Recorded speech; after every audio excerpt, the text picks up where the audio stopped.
You have to see this video. Do you have any country you don't like? I don't know. I don't like England.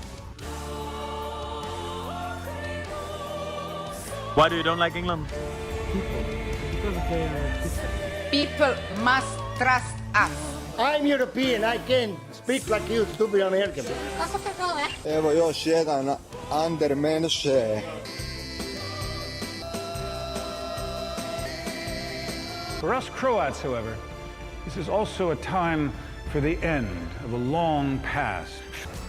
Croatia, full of life. Dobar fucking dan, prijatelji. Ja se zovem Brigitte Empire, and dobrodošli to my YouTube channel. I just took a look at the Croatian parliamentary election results, and can I just say, što je ovaj korpus? Oh, English, sorry.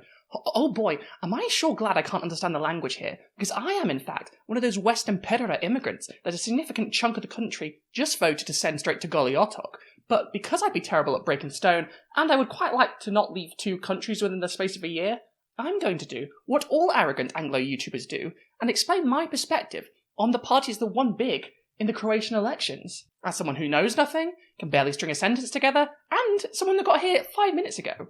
Not because I know what I'm talking about, but because I think it'll be funny. But first, I have to introduce this beautiful part of the world to the Anglos in the audience. So, Americans, stay with me. Imagine a burger.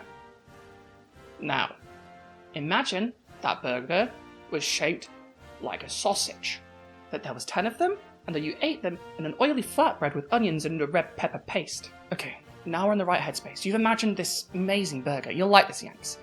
Unlike the Brits, from what I can tell, each party in Croatia has to do a song and dance number on stage after giving a speech about their campaign, sort of like Pitch Perfect, but with less Anna Kendrick and more cringe. Picture Donald Trump dancing to the YMCA, but it's every party, including the multiple fascist parties, who seem to be mainly campaigning on the idea that the Conservative Party is too left-wing, a party which was founded by a man who was on record denying a certain no-good, very bad event that happened in the 1940s, with the help of former members of the people who did said very bad, no-good thing. So really, what I'm saying is, we're not so different. So, for my fellow degenerate Westerners, Croatia, what even is it?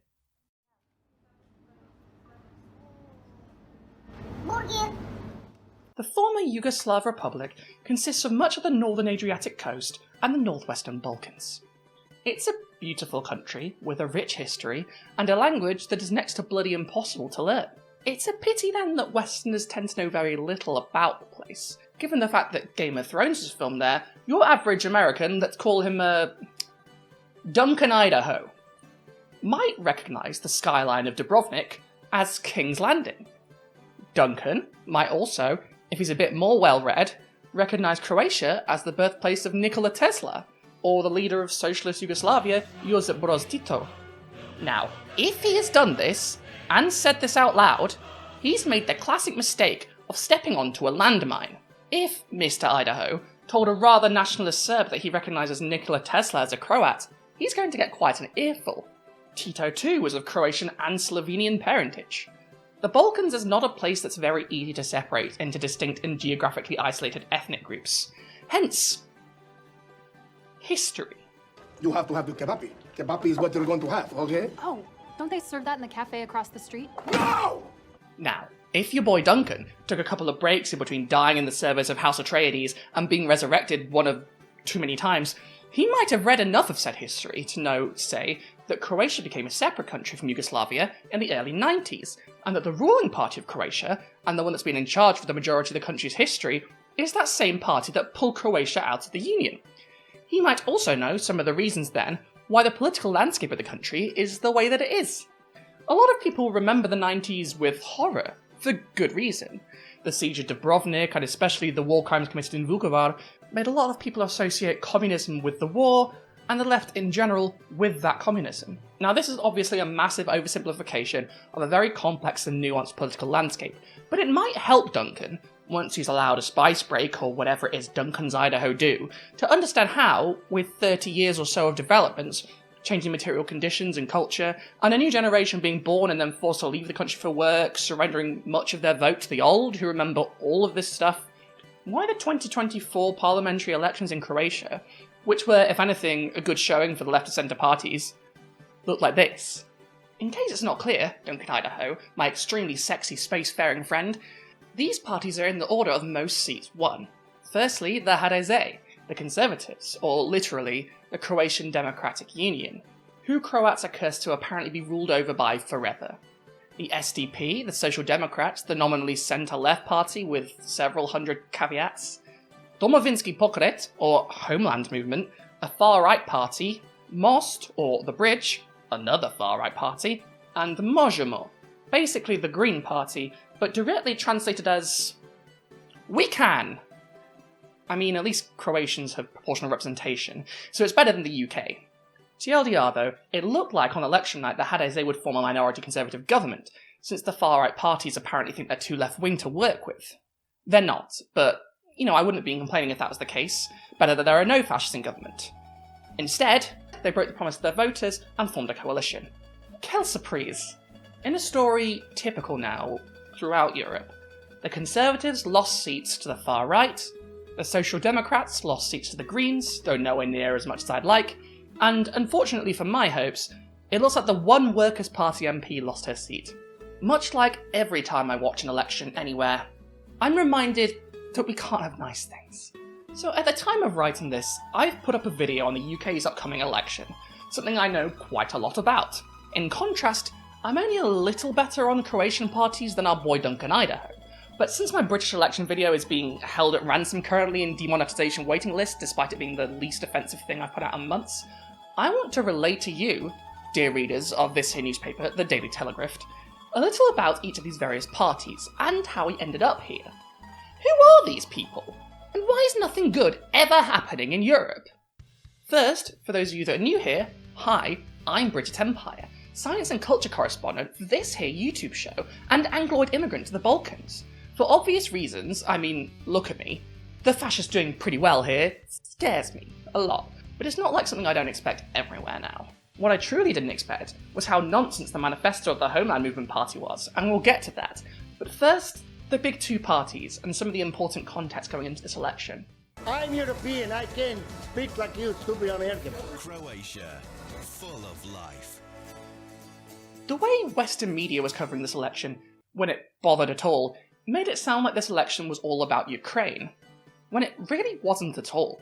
And I can only imagine that's because the people writing these reports just think all Slavic people are the same. Take for example this article by Politico titled, "Populist wins chance to steer Zagreb away from pro-EU, pro-Ukraine path." This isn't entirely misleading, since Milanovic, the SDP president of the country and former prime minister, called pro-Ukraine slogans fascist, has said some pretty fashy things himself in the past, and since he's a president running for prime minister, which isn't something that you're supposed to be able to do, breaking any sensible liberal norms is the kind of thing that makes everyone in power pull the big populist alarm. Despite him not really offering anything substantive to the people, as actual populists try to do. He's firmly the establishment. He's mainly arguing to just end HDZ rule and give himself a go, pushing the big social murder button, so I think calling him a populist is pretty silly. Populists, both good and bad, tend to have an appeal to the population beyond current party bad. But, to be fair, current party bad. In fact, it's quite rich to only accuse the SDP side of being Trumpian, if that's what they're going for, given both of these figures were doing this shit long before Trump came to power, and I suppose we're largely doing this because Americans can't understand any election but through the lens of how much someone reminds them of Donald Trump. The HDZ, after all, has close ties to deniers of the crimes of the 1940s that I won't go further into as to not be demonetised, and has framed itself, from the very beginning of its existence, as a continuation of the independent state of Croatia, the NDH, rehabilitating many of its figures, playing down its crimes, and worse. And if you know anything about that political entity and that time period, you'll know that even the Germans thought they were a bit much. To be fair, anyone that reminds anyone in the West even slightly of Trump is going to get this treatment by the Western press, and given Milanovic and Plenkovic have basically used this election season as a giant dick measuring contest, calling each other increasingly elaborate insults, and overall just looking kinda childish. All the while Croatia goes through one of the tightest economic squeezes in the entire European Union, not offering much that would have real tangible benefits in the public, and instead calling each other things like fire-spewing badger. I can see how that narrative got created. But it just goes to show how countries in Eastern Europe don't get to have their own stories be about them. The national election in Croatia is suddenly a fight over support for Ukraine, rather than, control over this entire country. However, the Western press was right to frame this largely as a contest, as these things have been for pretty much the whole 30-year history of the country, as a contest between the HDZ and the SDP. And more specifically, between the incumbent Prime Minister, Plenković, and the current President and SDP hopeful, Milanovic. So, points there, I suppose. In the end, both of these parties didn't do as well as either had hoped. Neither have enough seats for a majority, and while a couple of years ago the combined vote share of the SDP and Mozart, ostensibly the Green Party, which leans left, and is a million times better on queer issues than pretty much everyone else in the running, would have meant they had more seats than the HDZ, the government pushed through a bunch of boundary changes before the election, so they got more votes, but less seats. Reminds me of home.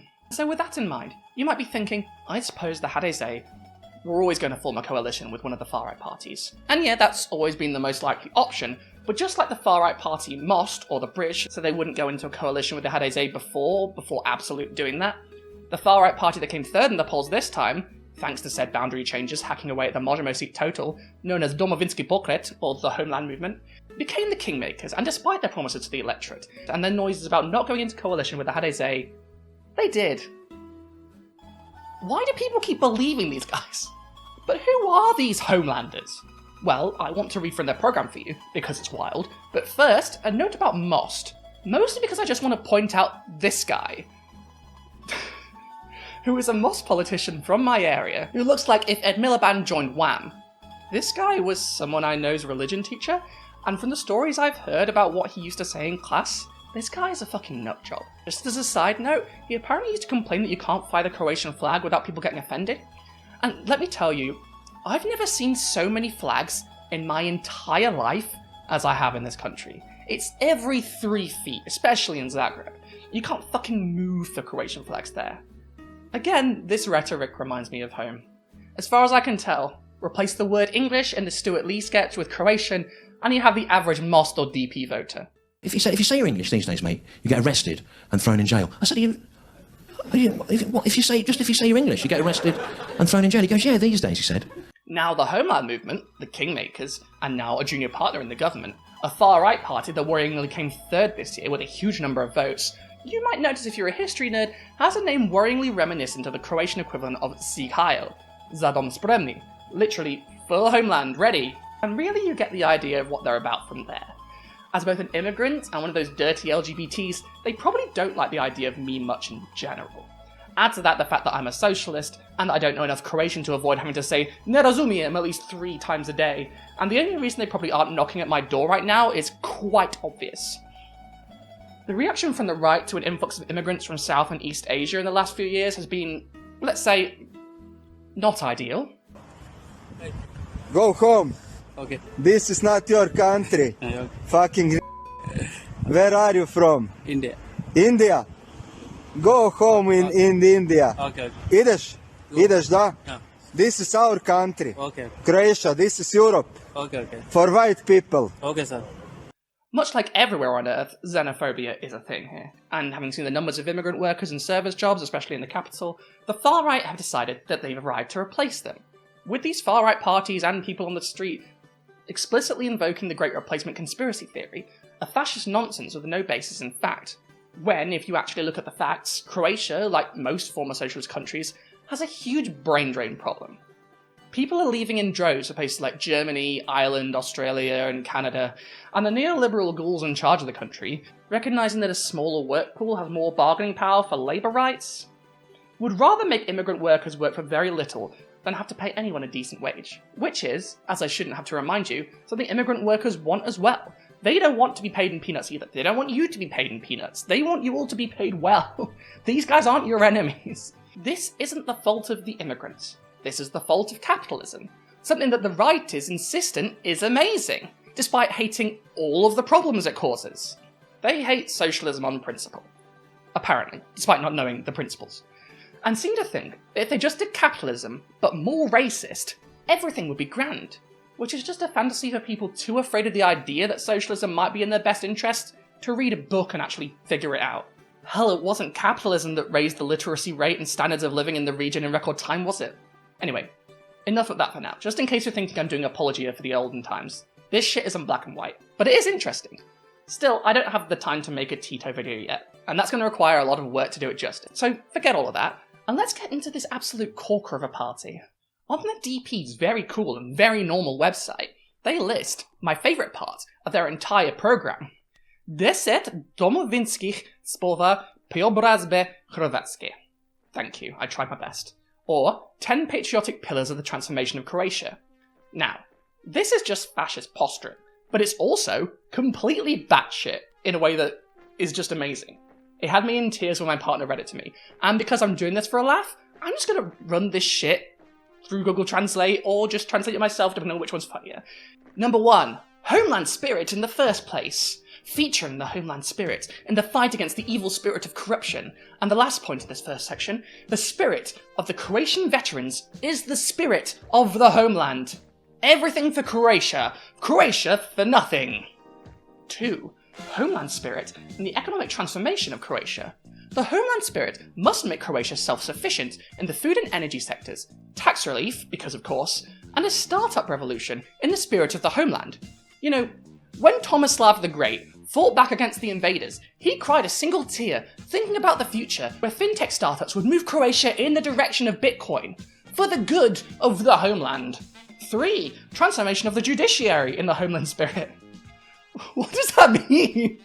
4, homeland spirit in the transformation of the health system, which is basically just advocating for nationalised healthcare, which I'm afraid they can't do because that's socialist, and they hate that. 7, because we're skipping a few, homeland spirit in the transformation of education, which calls for science to be at the service of the development of the economy and the state. Sorry, I just... Did you see the ghost of Tito move through here just now? Also, history is written by the winners. The patriotic spirit must bring truth to Croatian historical science. And now we're back to that predictable fascist historical revisionism. Remember this, because that is the call for Holocaust revisionism. Remember when I talked about the fascist slogan this party's name alludes to? Well, put 2 and 2 together. Number 8, demographic transformation in the spirit of the homeland. Which is the part where they tell me personally to fuck off. Because apparently, homeland spirit is against gender ideology and transhumanism. So if I want to abide by the spirit, I can't be a hot girl or become part robot. So what are we going to do with all this startup nation stuff? Not become cyborgs? Lame! This section contains the usual stuff you'd expect from these types. Anti-gay, anti-trans, anti-abortion, anti-immigrant, and they're called to all Croats across the world to return to the homeland and be part of the demographic transformation. I wonder what they could be alluding to. And this brings us to the heart of why this election played out like it did. Did you ever think, DP, Most, HDZ, that one of the reasons so many Croats live in the diaspora is because they don't thrive in the nationalist, economic protectionist, anti-LGBT, and anti-woman world you want to create? In this election, there was 60% turnout, very high for Croatia, but that still means 40% of all people in the country were not persuaded by anyone. And when the crux of your politics is, come back so we can build the Croatia we want to see, all white, all straight, all patriarchal, do you really think that's going to bring back people who might have left because they don't have opportunities? People that might perhaps not be racist, might have relationships with non-Croats, might be gay or trans or love gay or trans people. People who spent enough time out of the country to see that brown people aren't a fucking threat. If you really want to incentivize people to return somewhere, you need to work on making it a more welcome place to live. Not one that's hostile to everything but a very narrow idea of how one can live their lives. This is why I think Britain's going to have a lot of people leaving in the future. It's an actively hostile place for immigrants, increasingly anti-queer, Islamophobic, anti-black, and getting poorer by the moment, thanks to the continuing march towards late capitalist hell. The one party that got anywhere that seems to actually want to make this country a better place is Mozart, ostensibly a left-green party, although they've changed their colours to blue and yellow for the election, which is a choice. And after the last election, they started the inevitable left party move of running towards the centre ground, which is the reason the Workers' Party is no longer part of their alliance. But still, they tripled their number of seats. And that's with the boundary changes, especially around Zagreb, where most of the young people live because it's the only place with work, rat fucking them. There is an appetite for change, but that change won't come from yet another fascist party. DP is just Most is just HDZ. Their voters just haven't realised it yet. These people do the same things in power. Their ideology is the same. A more protectionist, xenophobic flavour of capitalism will not improve your country. Trust me, my home country's been trying that for ages now, and we've absolutely fucked ourselves. Don't be like the British. We're terrible, and more importantly, we're cringe. On top of everything else, in the midst of the negotiations for which far-right party will join with the HDZ, despite what they promised, the campaign for the European elections began, and in case you didn't know, MEP jobs pay a lot more than being in the Croatian parliament. So, in a move that's, politics aside, just massively insulting to all the people that voted for them, never mind campaigned for them, a bunch of MPs that just got elected are now running for election to the European Parliament. This is just fucking rude. People lined up to vote for you because they trusted you to represent them in Parliament, and now you're telling them to fuck off because you'd rather have a cosy job in Brussels? To make this even worse, Plenkovic himself, the Prime Minister, who just went all out to win, has put himself first on this list, so he's guaranteed a seat in Brussels. So what was the point in any of this? Thousands of people came out and voted for you, because you promised them you would be their Prime Minister, but you'd rather just fuck off to Belgium not days after? It's genuinely baffling that he can just get away with this. A bunch of Most MPs have done this too, notably, which is the second big fuck you to their voters, after the time where they promised they wouldn't go into coalition with the HDZ and then did. So I guess it turns out the bridge in their name goes straight from Zagreb to Brussels. Do not vote for these people who insult you with their every action. These conservatives don't care about you, and they've shown that in the most brazen way right here. And now that the coalition building is done, what is the result? The DP are in coalition with the HDZ, just like they promised not to do, as with Most before them. And people are, understandably, pretty annoyed about that. Not in the least because the Prime Minister that's just been confirmed as a result of this coalition agreement is putting on Windows Movie Maker level video montages of him shaking hands with Ursula von der Leyen from a million different angles to try and convince everyone to send to Brussels weeks after they elected him to the literal highest office in the country. Okay, so that was wild, but what's the alternative? Fight for something better. Okay, this is the part where I usually tell everyone they should be a socialist, which I do, for the record, absolutely believe. It's not my place to go somewhere and tell anyone how to do things. Just look at your history, look at the material conditions now, and look around you. This election was pretty typical for European elections, including the success of the far-right parties. But there's more hope here too. I truly love this place. Even just the landscapes, the sea, the mountains, the trees, it gives me life. This place deserves to be somewhere where people don't feel like they have to leave to make a living. It deserves to be somewhere people can make a home without feeling like they're unable to progress. It deserves to be a place where people can get healthcare without paying an arm and a leg. It deserves to be a place run by the people for the people. What has 30 years of capitalism brought to this place in real terms? I'm genuinely asking. Because from what I can see, people are angry. They want change. Not more of the same, but with an angrier face. Croats deserve a country they can afford to live in. They deserve to have their needs met without some asshole in Zagreb complaining about the cost, whether that be housing, healthcare, childcare, energy. Heck, this country is sunny as hell. The fact that even the nominal Green Party wasn't running on a massive solar energy initiative is ridiculous. Again, this isn't a problem unique to Croatia. I'm from probably the best country on earth for wind power. Britain's wind potential is genuinely huge and unmatched by anywhere else in the world. And our government responded to this fact by banning all onshore wind farms. But that's why we shouldn't have to suffer the whims of capital. Why should our energy bills rise? Our planet heats up. Wildfires spread over Dalmatia. Droughts devastate half of Europe because a couple of fossil fuel executives can't handle the prospect of not buying a fifth super yacht. It's capitalism that's wrecked a lot of communities out here. From the tourism industry pricing people in Istria out of the towns they grew up in, to the demands for cheap labour in Central Europe inciting entire generations to leave the country just to get a decent job. Again, this isn't unique to Croatia. These same problems are everywhere, and the solutions are similar too. They face different challenges in different places, but in general, the common thread is the need to organise. fight for, and when the occasion presents itself, sometimes even vote, if that's an option, for a world that prioritizes the needs of the people over the needs of capital. Where human happiness is valued over the size of an oligarch's wallet. And that doesn't mean a return to the past. We learn from the past. We grow. We take what worked and discard what didn't. But we need a world with hope, where people can picture a future. And you're not going to get that from a man who can't even wait until he's formed a coalition to fuck off to Belgium. Until next time, do Virginia. Thanks for watching.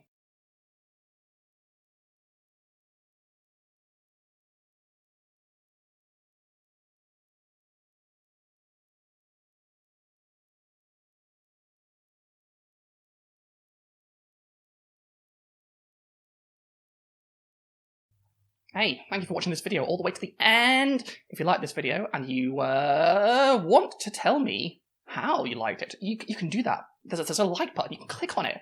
You can leave a comment. You can even subscribe. I think you should subscribe. And even better, you can tell your friends about it. I am quite poor right now, so if you have a few coins burning a hole in your pocket, and you hate to see it, try and let me down on a luck, why not help me get out of my massive horrifying overdraft and send me some money?